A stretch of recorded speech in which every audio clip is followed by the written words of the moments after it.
Road കയറാനായിട്ട് ടോണിക്കാണ് ആൽക്കഹോളിന്റെ ആ road ഷാസാമിന്റെ copyright issue. രണ്ടു വാക്ക് സംസാരിക്കാണ്ട് എനിക്ക് 2 വാക്ക് സംസാരിക്കാണ്ട്. ആ വഴി നേരെ പോവാം. രണ്ട് വാക്ക് ഷുഗർ ഫാക്ടറി ഒന്നും ഗൂഗിൾ മാപ്പിൽ ഇട്ടാ. ഓക്കെ, ഇത് ടോണിക്ക് എന്ത് ടോണിക്ക്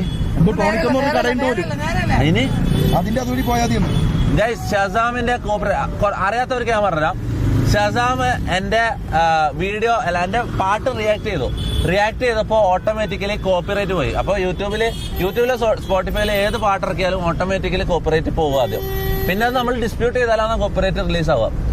ഇത് ഞാൻ എന്റെ പാട്ട് റിയാക്ട് ചെയ്ത് ഷസാമിന് കോപ്പിറൈറ്റ് അടിച്ചവിടെ ഷസാം ഫുള്ള് ഇതായി റേസായി ഒരു വീഡിയോ കിട്ടും. അതുകൊണ്ട് തൊപ്പിന്റെ പാട്ട് ആരും റിയാക്ട് ചെയ്യരുത്, കോപ്പിറൈറ്റ് കിട്ടും അങ്ങനെയാണ് പറഞ്ഞത്. എനിക്ക് ഭയങ്കര ഇതാ. ഞാൻ പറഞ്ഞ എടാ ഷസാമെ കഷ്ടപ്പെട്ടൊരു പാട്ടിറക്കുമ്പോ ഇങ്ങനെ പറയുന്നത് ഓട്ടോമാറ്റിക് കോപ്പിറൈറ്റ് വരുന്നല്ലടാ, നീ എന്ത് പരിപാടി കാണിച്ചാൽ അങ്ങനെ പറഞ്ഞ് ഞാൻ ഇതാക്കി. അത് മീൻസ് അങ്ങനെ പ്രശ്നമൊന്നും ആയിട്ടില്ല, പക്ഷെ അങ്ങനെ കോപ്പിറൈറ്റ് ആയി എന്ന് പറഞ്ഞു. എന്നിട്ട് ഞാൻ ഇതിന്റെ ടീമിനെ വിളിച്ചിട്ട് ഇതിന്റെ മൊത്തം കോപ്പിറൈറ്റ് സംഭവം മൊത്തം ഓഫാക്കാൻ പറഞ്ഞു. മനസ്സിലായി? ഈ ഓട്ടോമാറ്റിക് കോപ്പിറൈറ്റ് പോകുന്ന പരിപാടിയില്ല, അതങ്ങ് ഓഫാക്കാൻ പറഞ്ഞു. ഇനി ആർക്കും ആണെങ്കിലും നമ്മളെ പാട്ട് റിയാക്ട് ചെയ്യാം, ആർക്കും ആണെങ്കിലും പാട്ട് എവിടെ വേണമെങ്കിലും പ്ലേ ചെയ്യാം. ഫ്രീ ആക്കിയിട്ടുണ്ട്. ഫ്രീ അല്ല, മറ്റേ കോപ്പിറൈറ്റിന്റെ സാധനം ഓഫ് ആക്കിയിട്ടുണ്ട്. പിന്നെ 2 വാക്കൊക്കെ പറയാനുണ്ട് ആ ഇഷ്യൂവിനെ കുറിച്ച്. അത് ഞാൻ PC ലൈവില് പറയാം, ഇപ്പൊ പറയുന്നില്ല. ഇന്ന് എന്റെ ബർത്ത്ഡേ ആണ്. ഓക്കെ, ഇന്ന് എന്റെ